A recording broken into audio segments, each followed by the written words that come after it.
sort of testimony, a short kind of encouragement to you mums out there, to all you people who are involved in children's work, because I am the product of hard work in the church with children. So, and as I tell my testimony, you'll understand what I actually mean by that, okay? I thought my voice was loud enough because I'm a teacher, so I usually don't need one of these, but you're being very good. So it's okay, just take this one. Respect it, please. Okay, yeah.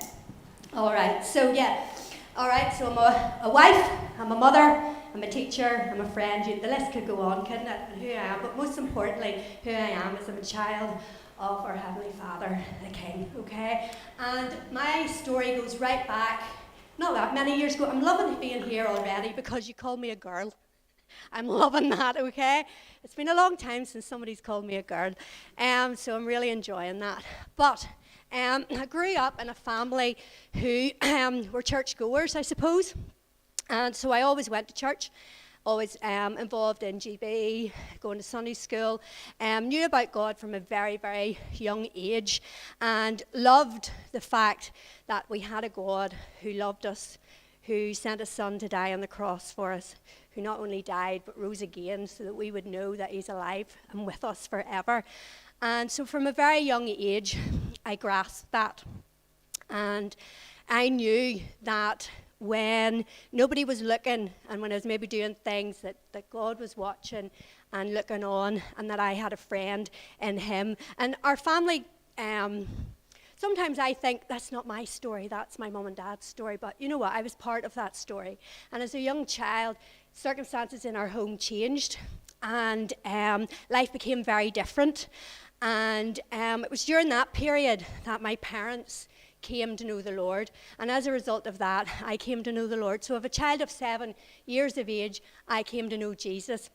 And that's why I'm saying, you parents out there and you children workers and the church themselves, what an awesome privilege it is to have the honour of sowing seeds into the lives of those young people. And I find in school as well, I have that privilege in my classroom of telling the children about Jesus. And, you know, and so I came to know the Lord. One night I had a meeting. I remember the man clearly talking about heaven and about how much God had prepared a place for me and how much I really wanted to go there because of what God had done for me. So as a child then, I committed my life to the Lord. And obviously I grew up. I was a good girl, as you would know. You know, and I followed the Lord closely. But that doesn't mean that things didn't happen that tested your faith.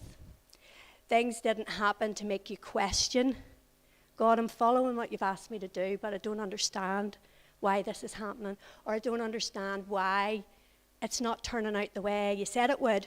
And I've learnt that it doesn't always turn out the way we want it to. It'll always turn out the way God wants it to, and it'll never be when we expect it to be. It's always in his timing.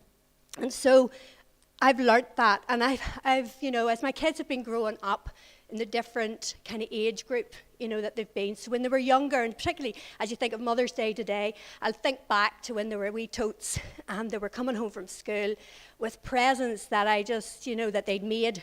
And I'm looking, thinking, oh, lovely, what is it? Oh, it's gorgeous, just what I wanted. And then you have teenagers now who, I told them I was going to tell this, were fighting in the back of the car as to who owed them what for the present they'd bought me. You know, so times have changed and times have moved on, and I have to grow with that and move with that. You know, and so at the season of my life, okay, I've got teenage daughters, okay, and when they were wee, there were times I used to wish their wee lives away. I wish they'd sleep at night. I wish they could get up on their feet and walk. I wish they could go and make the breakfast themselves. I wish they could clear up after themselves, although we're still working on that one. And, you know, I kind of wished their lives away. And now I'm at a stage where Alex is 19, university, first year.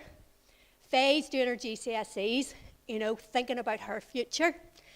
And I'm wanting time to stand still, because I know that they're part of a world and they're entering a world that's very different maybe to the world that I grew up in. And I sometimes panic. Have I done enough? Have I prepared them enough for the world that they're about to enter by themselves, that I'll not always be there? And it's funny, I came across a wee verse in Psalms recently as I was trying to think. You know, Michelle, you're in a season at the minute where your kids are grown up and everybody's saying, oh, Michelle, you're going to get your life back. And yes, I'm looking forward to more time with Johnny and that. But, you know, you're still a mother at heart and you still have a job to do. And my mum tells me that job never kind of goes away. It's always there, which is great. But I was reading in Psalm, okay, and some of you will know this verse quite well, but it's the wee verse that follows that it struck me as I read it this time. It's Psalm 127, and it says, I need glasses, my goodness. Wrong Bible. I should have brought the bigger one. Children are a heritage from the Lord, offspring a reward from him. And this is the verse that struck me. Like arrows in the hands of warriors are the children born in one's youth. Okay? And it's that wee phrase, like arrows in the hand of a warrior are the children born in your youth. So like arrows in the hands of a warrior, you know, are your children. And that has struck me, that my children are the arrows. And I have been preparing them, helping them along the way, preparing them for the day when God will draw that bow and that they will be flung, or whatever the word is for it, into the job and the destiny that God has for them. And your job, our job as parents, as children workers, is to prepare them for that moment when God takes them and moves them into their destiny. And they are a weapon, you know, an arrow in the hand of the warrior. And who is the warrior? God himself. He is the warrior, and our children are those arrows, and we're preparing them that. And an arrow, you know, I went looking for an arrow. Do we boys not play with arrows anymore? So health and safety's gone mad, hasn't it, you know? But I couldn't find an arrow. But you get the picture, okay, of this arrow, and we're preparing them, okay?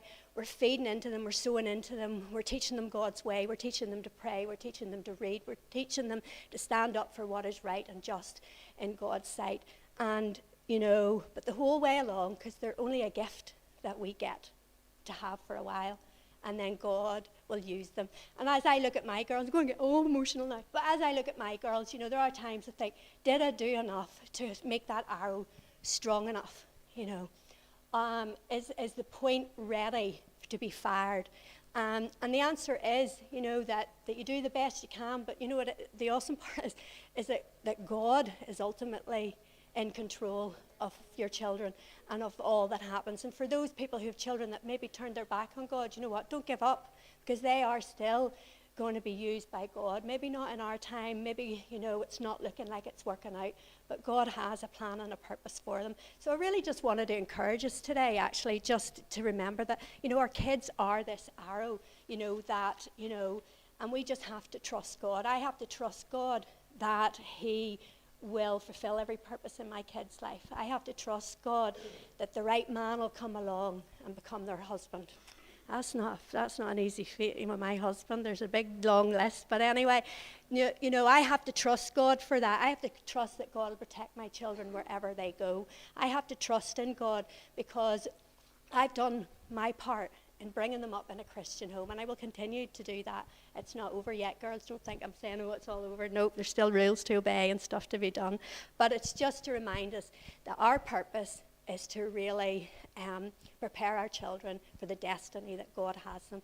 And they're an arrow, and an arrow is used in warfare, and an arrow is used when the enemy will come, and God will use them as that arrow to impact the world that they are in. So whatever wee world they're in, whether it's school, whether it's just out in the street with their friends, whether it's university, whether it's the job or the career they go into, wherever they are the arrow that God has chosen to impact the sphere of influence that they are in. I just want to encourage you that, you know, we've got to keep teaching and sowing into our kids, even though sometimes that's not easy and we can't see the full plan.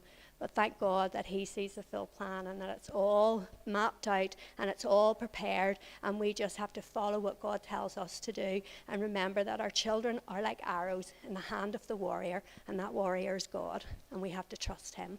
So I just want to encourage you with that tonight. Thank you.